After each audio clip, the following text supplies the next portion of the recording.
treat others the way you would want to be treated. Okay, yeah, that's true. But that's a fact. That's a fact. Yeah, well, there's also things that you don't want, treat others the way you want to be treated. But then when you get some fucking weirdo that likes to be spanked, and called weird names. That's very true. Maybe we shouldn't do that to people.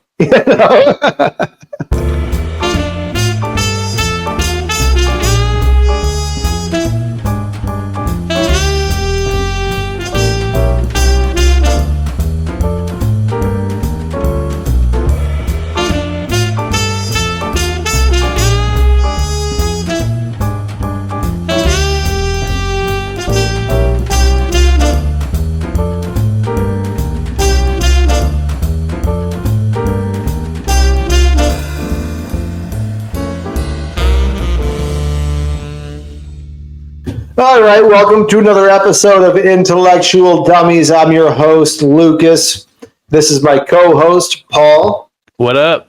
And we are going to be getting into the apocryphal story of Adam and Eve today. We've been studying religion a lot. But before we get into that, be sure to like, comment, subscribe on all our social media platforms, X, Instagram, Facebook, Rumble, YouTube, whatever. And let us know what you think, and let's get into it. So let me ask first, because I have read this book before. Has any, you and I have been talking about religion for a while, studying religion, but now that we're into the apocryphal stories, what is your opinion now on things that were taken out of the Bible? In my opinion, I guess, how do I put this? If you look at religion the way I in particular look at religion, which is more of a philosophical allegory, I don't think that they should have taken this out, right? Because there's a lot of lessons to be learned that are, again, told in an anthropomorphic fashion. I don't think they should have taken this out. But if you take the Bible, literally, it's the Word of God, this happened, this is objectively real, and things like that, I can see why they did take it out, because there is a lot of crazy stuff in here, This is definitely more kind of mythical, if you will, Yeah, see, that's what I like about it, because I believe that stuff's all true. Yeah. When we listen to that audio lecture on the great courses of the great mythologies of the world, the part where that one woman who was a scholar in religion and mythology said that, the only difference between religion and mythology is that the stories of religion, or the stories of mythology, have never been interpreted by humans in order to fit current times. Yeah. And that's why I believe all the stories of religion and mythology are true. I don't believe I believe it's all to be true. That's why I like the apocryphal stories, because I think they purposely took that stuff out because they don't want us to believe that stuff to be true. Yeah. And you know what, too? You brought up a good point that these ancient mythologies haven't been interpreted into kind of more of a modern form. And then you got to take into consideration that they also need to fit inside of the culture who's interpreting it. Because the culture of 2,000 years ago or 3,000 years ago, whatever mythologies you're looking at, they had different values and cultures, why did nobody really outright condemn slavery in any of these ancient texts? Why? Because it was such a big part of life that nobody even thought to do that until a couple hundred years ago. The Bible kind of does it, but let's get real, they could have done a slightly better job. When they say you can't, they had a bunch of rules as to who you could enslave and how you should enslave them. So religious people take that as in this isn't this isn't them condoning slavery. This is the Bible setting regulations and rules on slavery, and in essence, kind of restricting it with these rules that are in place. You know, you can't enslave your own people. You have to treat them this way, yada, yada, yada, you know? So again, you have to fit these also into the context of when they're being written and the culture that they're being written into, you know? So that's important. Yep. Yeah, no, I agree. I think that, what was I going to say? Like, say, for example, because like even, you know, you and I, just by when we listened to, we got when we first started the audio Bible, we got all the way up until Exodus, right? So before that, you know, you always hear stories about, oh, these ancient civilizations making sacrifices to the gods. They did the same thing in the Bible. All they said instead of sacrifice was burnt offering. Yeah. What do you think a burnt offering is? They're burning an animal to God. Yeah. You know what I'm saying? Or they're killing the animal, then burning, I don't know, the corpse. But a burnt offering is a burnt offering. Yeah. So those are sacrifices to God. And I think just because they word it different, people think, oh, maybe it's still the same thing. You're still sacrificing things to a God. Whether it's people or animals, you're still doing it. Yeah, no, absolutely. Yeah, and that's a common theme no matter where you are in the world, really. Yeah. It's so true. You think like these crazy, you know, African religions, oh, they're killing, you know, they're sacrificing goats, but in the Bible they were sacrificing goats all the time. Yeah, they were splitting goats in half. I mean, the story of Abraham, you know, he ends up killing the goat instead of his kid.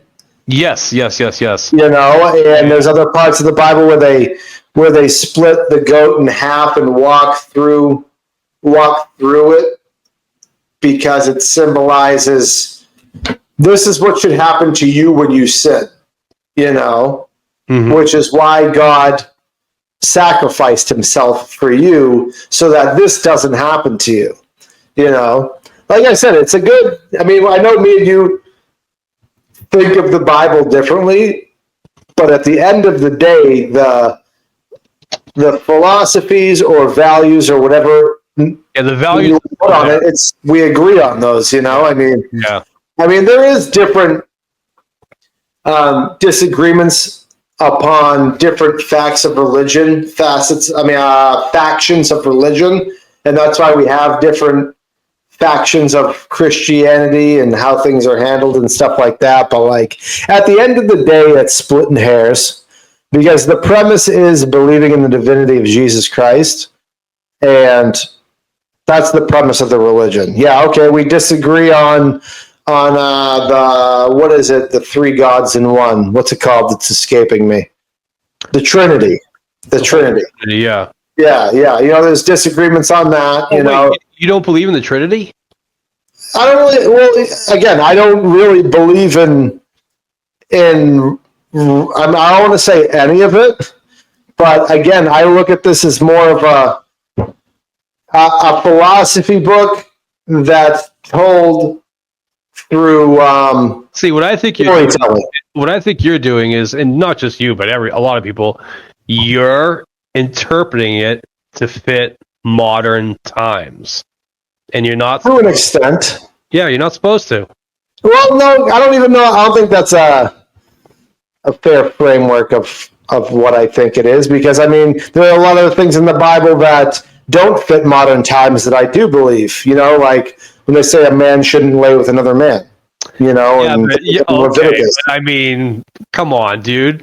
What? Well, what about, like, say, for example, I was just about to bring it up, but I forgot now. Oh, fuck. I let you speak, that's why. See, I'm trying not to interrupt, and this is what I get for not interrupting you. What? No, I forget what I was to interpret from modern times. So, like, say for example, I mean, just anything. Do you think like the story of Adam and Eve is true, or do you think that's just? I think that, so this is where you get into, like, you know, like Socrates did this a lot, where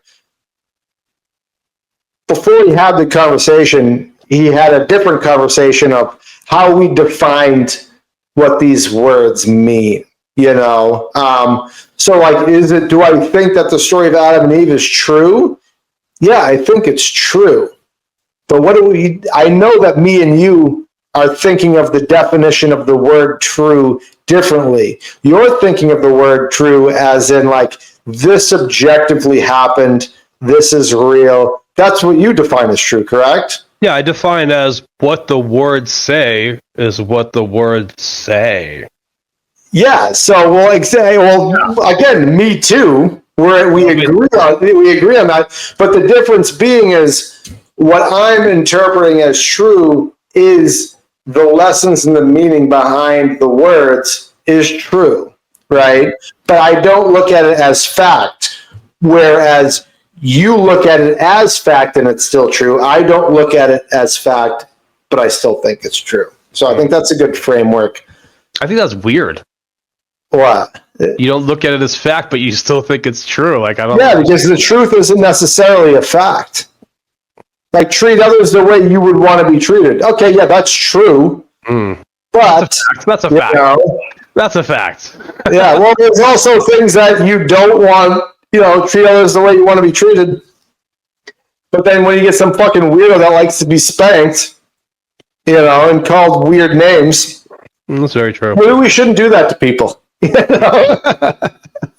So, what did you say? You have an overview of the book for an outline that we could? Yeah. So I just when we did Genesis, we couldn't hit everything because there's just so much information and so much things to reference and talk about and interpretation that you're never going to hit everything. Even the book of Adam and Eve took place during this period of time. Yeah, I mean, think about how many. Yeah, I mean, we're talking about this apocryphal story when told orally. This book is almost 5 hours long to listen to. That's a lot of text that was taken out of the Bible. Now, if you ask me, again, they shouldn't have taken this out because there's a lot of good values and themes in here that apply to everybody in everybody's life. The story isn't as simple as the story of Adam and Eve in the book of Genesis is simply don't disobey God and don't sin against God, your life will be salvation. But unfortunately, Adam and Eve set the precedent that all people are sinners, and they have that sin on them, and it passes it down to its children. We're all trying to make up for that when we live our life until we pass away. But there's the themes that they took out. We'll just go through them and we'll have a short conversation about each of these themes. Repentance and mercy. When Adam and Eve, but also Adam sinned against God, and they got kicked out of the Garden of Eden. God could have just destroyed them, but God wanted to just give them a chance. They were tricked. They were tricked and they were kicked out. And God gave them a chance to try to redeem themselves. So now they're living in this, they went from a perfect world to a fallen world. In this fallen world, they're not used to the things that you have to do to survive. And also you have the devil trying to trick you around every corner. Which right? He did. Yeah, and he did multiple times, you look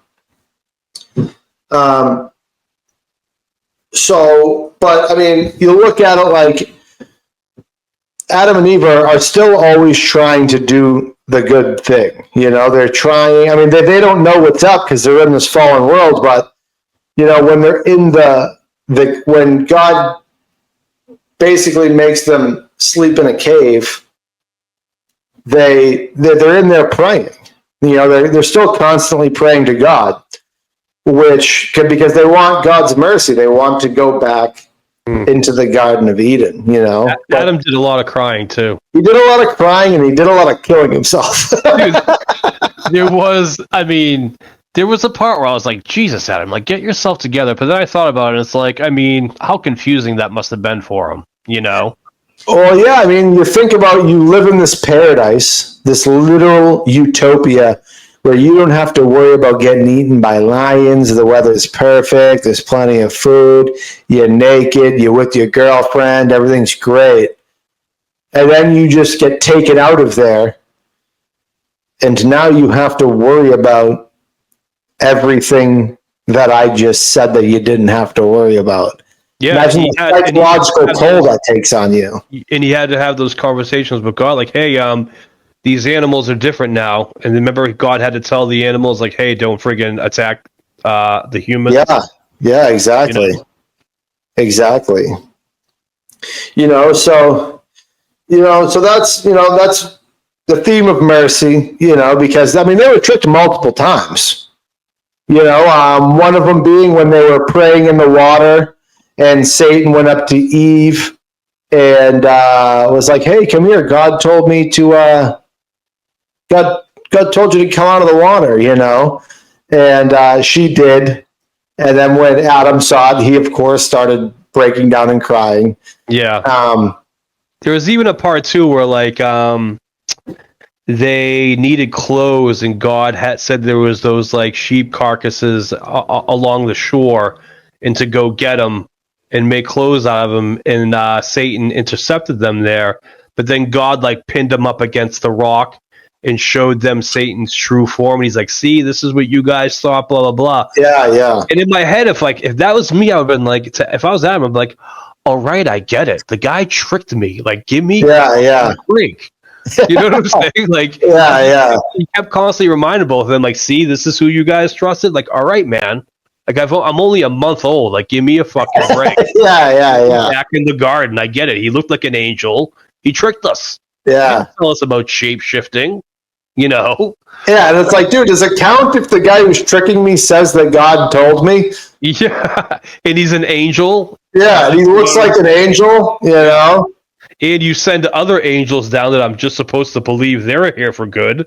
Yeah. Or when Adam and Eve tried to get back into the Garden of Eden, I forget the exact details, but they were stopped by the cherub. Yeah, they were stopped with the cherub with that flaming sword. Well, I will share that now because I looked at what the cherub are supposed to be, and the painting in the Sistine Chapel with like the babies with the wings. You know what I'm talking about? Yeah. Some say that's what they look like. I told ChatGPT to draw me a picture of what the cherub looked like in a naturalistic version based on the description in the book of Adam and Eve, and we got this. Oh, wow. That's interesting. Just an angel, like a fire angel, really. Yeah. But they did have flaming swords. It says it multiple times throughout the book. Yeah. Which is kind of weird when you think about it, right? Flaming swords. I wonder what that's symbolic of. What I think it is that's what they fucking looked like, Luke. That's what they fucking looked like, bro. Why does it have to be symbolic for anything? Because everything is symbolic in the Bible. Oh, that's probably what they looked like. Well, it's like when Moses talked to the burning bush. Mm-hmm. Did he actually talk to a burning bush? I think he was probably tripping. I think that might have been some type of weed bush or like psilocybin bush. And maybe he was tripping and he talked to God through his mind. All right, for anybody listening, I hope you just put together what just happened right there. There's no account saying that Adam and Eve were like tripping and they saw this. That's what I'm saying. It's the burning bush is symbolic. Yeah, but the cherub are just a character throughout the book, though. Yeah, but the flaming swords is something that comes up, right? I mean, well, this is the only time that I can think of that it came up. I mean, we're very, I would say we're only, we can only speak on position of authority from really the Genesis part, really, or at least I can say that for me. The rest of the Bible, I still have to very thoroughly study, which we are going to do in coming episodes. Anyways, human suffering and the consequence of sin.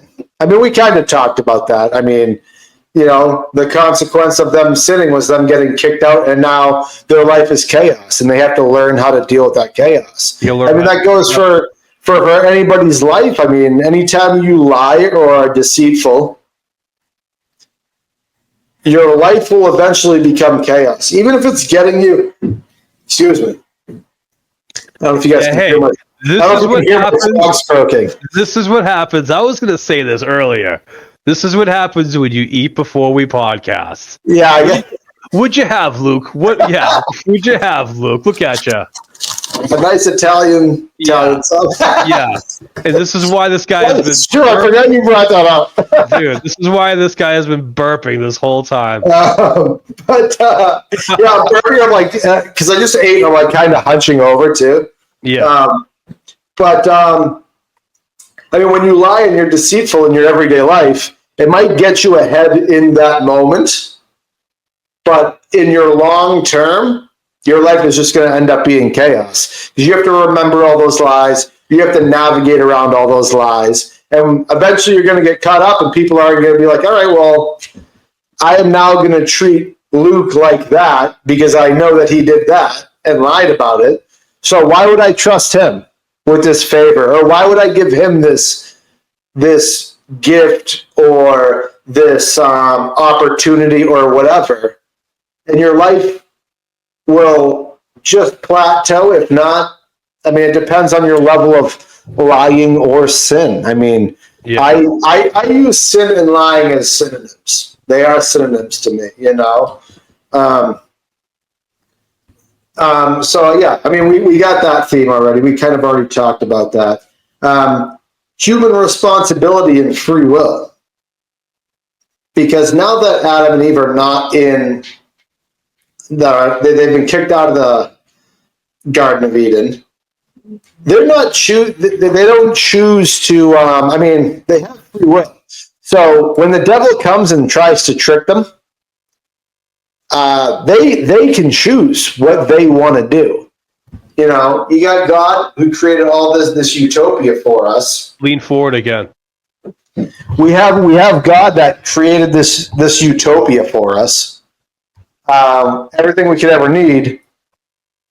Should we listen to the snake? Should we listen to the serpent? You know, because the serpent is what got them kicked out and made their life chaos to begin with, right? And then the serpent comes again and tries to kill the both of them. And this is weird. When the serpent was going to kill them when they got kicked out of the Garden of Eden, God flung the serpent to India? Like, that's crazy. And that is where serpent worship started, too.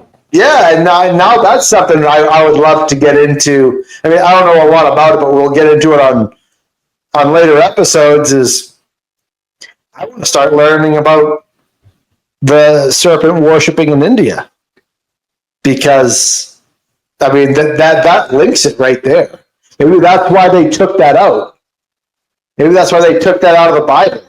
Because now you got these Christians who are going to be like, oh shit, now we got to go study what the fuck they're thinking over there. You know, and it's going to fundamentally change the religion. Mm-hmm. You know, fundamentally change everything about the religion. You know? Yeah, it's very true. I thought that was wild. Like, damn, because they say, like, you know, he flung them to the shore of India. Yeah. And then, like, I immediately was like, I asked ChatGPT or Grok, you know, where did serpent worship started? And it would name 3 countries, and one of them was India. Yeah, man. I mean, So that was a little wild.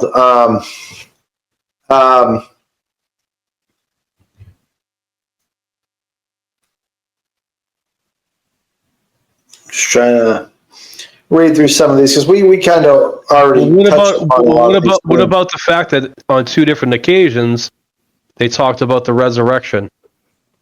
Yeah, the foreshadowing of the resurrection, exactly. And I want to ask your opinion because you don't believe in the Holy Trinity, and that's what the Holy Trinity is God injecting Mary with the Holy Trinity so he can become flesh and then be killed and come back as Jesus. Yeah, they mention it twice. I have it here. Let me get it. First one. First one, he says. I mean, I don't know if this is the first or second, but he says, "And this sign, O Adam, will happen to me at my coming upon earth. Satan will raise the people of the Jews. Job put me to death, and they will lay me in a rock and seal a large stone upon me." This is when the devil tried to throw that large boulder on Adam and Eve, and he made it into a dome over them. Yeah. No, and I shall remain within that rock for 3 days and 3 nights. But on the third day I shall rise again, and it shall be salvation for thee, O Adam, and to thy seed to believe in me. But, O Adam, I will not bring thee from under this rock until 3 days. So he talks about being sacrificed, about Jesus being crucified and brought back to life in this book. See, now that's interesting because now I'm thinking God put Adam and Eve through everything that he eventually goes through when he gets put into flesh and is Jesus Christ. Yeah.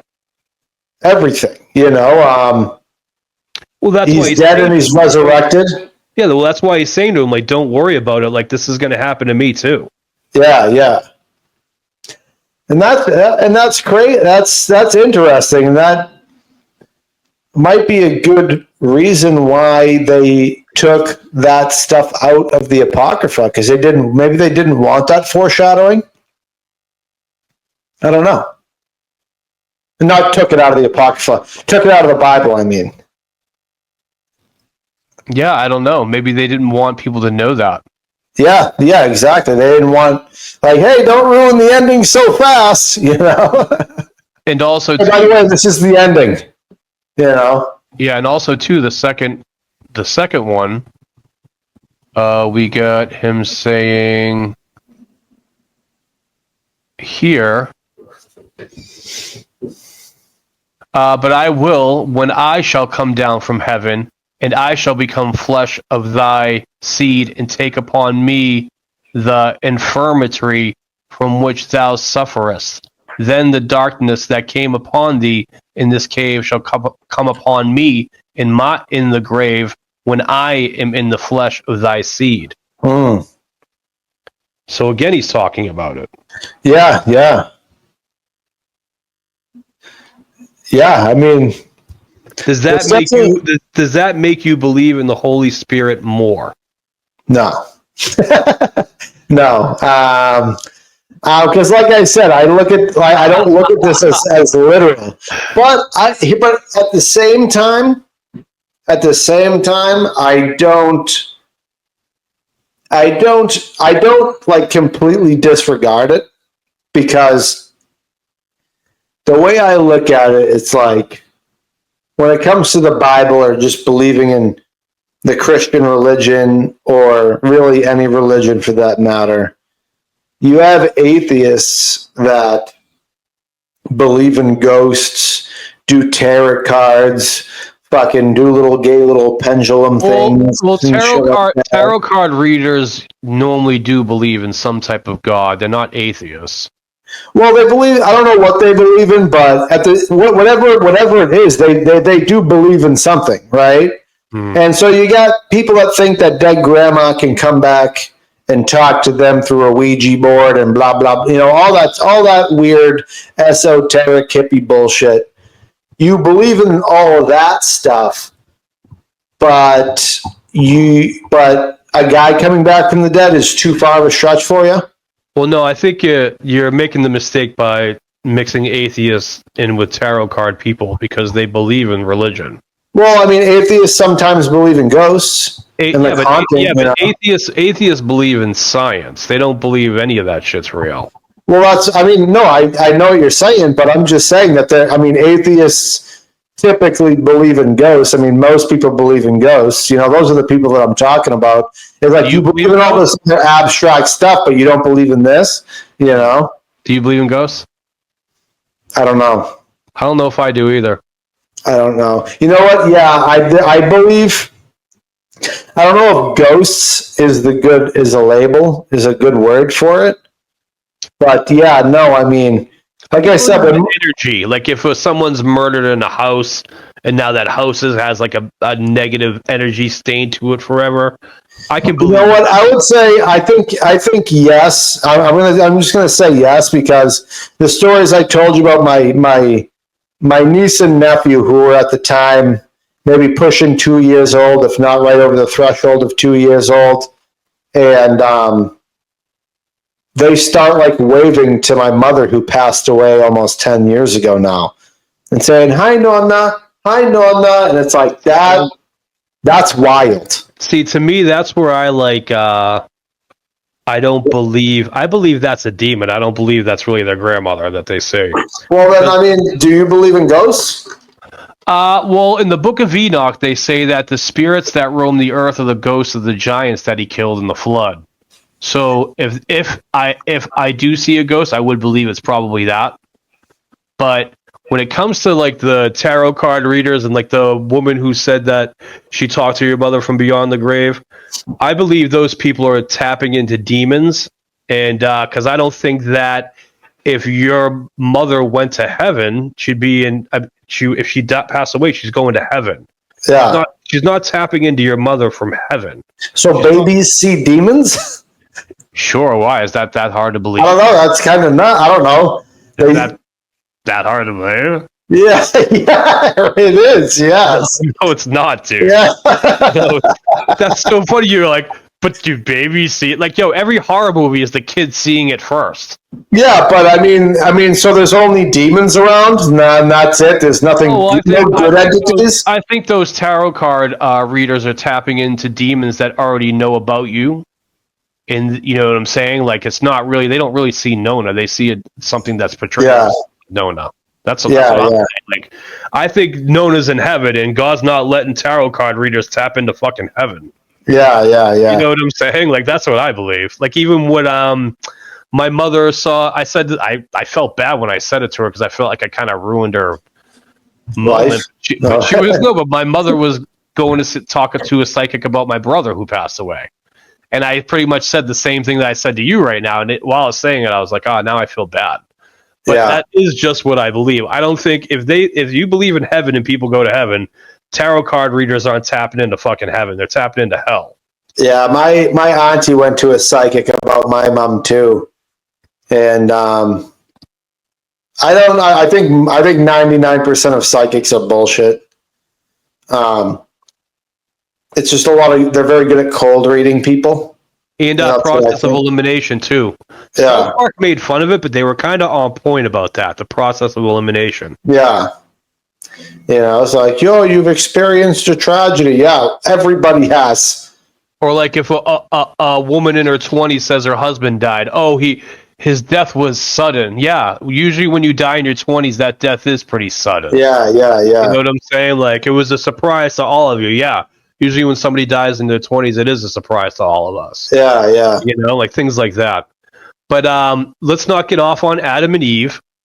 Do you have anything else? Because I told ChatGPT to make me a naturalistic image of what the serpent looked like before it was cursed by God. Because people forget that. Like, the serpent was something else before it became the snake. Yeah. God cursed it into the snake. He got rid of its arms and legs so that it would be like, for lack of a better phrase, like a bottom feeder, and it would slither in the dirt on its stomach. Yes, yes, yes. And so I told ChatGPT just to make me an image of that, and it gave me this like kind of little lizardy image, if you can see that. It's like a gecko, but with like a long tail. Oh yeah, yeah. And that's the way it would look in like a natural world, it says. What do you think about that? Well, I mean, we look at geckos today, and that they're snakes with arms and legs. I mean, look at a monitor lizard, Yeah. just a bigger snake with arms and legs. I mean, it's I think it was I think honestly it was probably a dragon. yeah. I think that it was a dragon that was the size of like a dog or something. In Game of Thrones, and I'm not trying to like, Game of Thrones mixed in with religion, but in Game of Thrones, dragons were all sizes. Yeah. Yeah, it's true. So like I think that it took the form of a dragon because in the book of Adam and Eve, it talks about how or it doesn't say the dragon, but before it was cursed, the serpent was this magnificent creature that everyone loved to look at and ate all the greatest food. And now it's eating after the curse. It's hideous and nobody wants to look at it, and it has to eat the dust. Yeah, yeah. So I think before it got cursed, it was probably this magnificent looking like dragon, maybe. Yeah, yeah. Hey, maybe it had wings and it flew around and had access to the whole world. And once Satan screwed that up, God was like, nope, not anymore. You're the lowest of the low now. Yeah. Yeah. So what else did you get from that book? Like, what did you take away? For me, like I said, I believe this all to be from what it says. So I just think like they took this out because they probably didn't like the idea of the talking snake, like actually trying to kill Adam and Eve. Right. Yeah. I don't think they liked the God bringing Adam back to life twice. Yeah. Right. God or Adam and Eve once, but then Adam twice. Right. I believe so. Yeah, I know Adam was at least twice. Yeah, Adam was once, and then Adam and Eve when they drowned themselves. I guess they. Yeah. So, like, I don't think they wanted people to know that God brought them back from the dead twice. Yeah, because that's in conflict with the resurrection of Jesus Christ being a one-off thing, being a special thing. Like if it happens all the time in the Bible, is it that crazy? And now you got people believing like, oh well, if God brought Adam and Eve back to life, then if I pray hard enough, maybe he'll bring grandma back to life. I've been a good Christian. Maybe if we're all good Christians, he could bring anybody back to life, which is really not maybe realistic. you don't want to make people think that, I'm a good enough Christian, so I can just like kill myself and God will bring me back. Yeah, well, exactly. They don't want people thinking that, because I mean, one of the ecumenical councils, which was like where all the religious leaders got together and just were trying to figure out what they put in the Bible and what to take out. One of the rules was make sure nobody kills themselves, and if you got in the Bible that God's just bringing people back to life, maybe you got to take that out, But one thing I just thought of right now was kind of the overall theme here is, if I were to put this whole thing in a nutshell, it's like Adam and Eve are tantamount to children learning right and wrong and trying to learn their values. And if you stay true to God, God's going to show you the way, right? God's going to help you and God's going to show you the way. Don't be tricked. Don't be deceived by Satan or other evil things. And it even says here too, in this too, evil, the struggle between good and evil. Hold on. Evil is often hidden as something that's good. I mean, you got Satan coming as what looks to be an angel, singing and praying outside of the cave, shedding light into the cave where Adam and Eve can't see. And it looks like a good thing, and you want to go check that out, but it could be a bad thing. You know, so I think the overall thing is if you stay steadfast in your values and your belief in God and the belief in your values, things will work out. You know, don't sin. And I think another one of the reasons, upon the many that we've already went over, why they took this story out is because that kind of reminds us of the story of the book of Job. It's the same lesson. What happens is Satan fucks with this guy, ruins his life, but he stayed feet planted to the ground with his values for God. He never condemned God. He never blamed God. He never denounced God. Never did anything. And he was, you know, I don't want to say rewarded. I mean, he was, I guess, rewarded in the end, for lack of a better phrase. I guess, what? Right? Job was in the end, right? Job was what? Rewarded? Well, God certainly, I mean, he had basically, what was it? That skin disease where his skin was rotting off his flesh. I mean, he was. But did that all? It all went away. Was it all clean slate after that, though? I mean, I don't think his family came back to life because didn't he? Oh no! Yeah, because Satan killed his family and stuff. Yeah, something like that. Yeah. Yeah. So, but I mean, so that lesson is kind of redundant.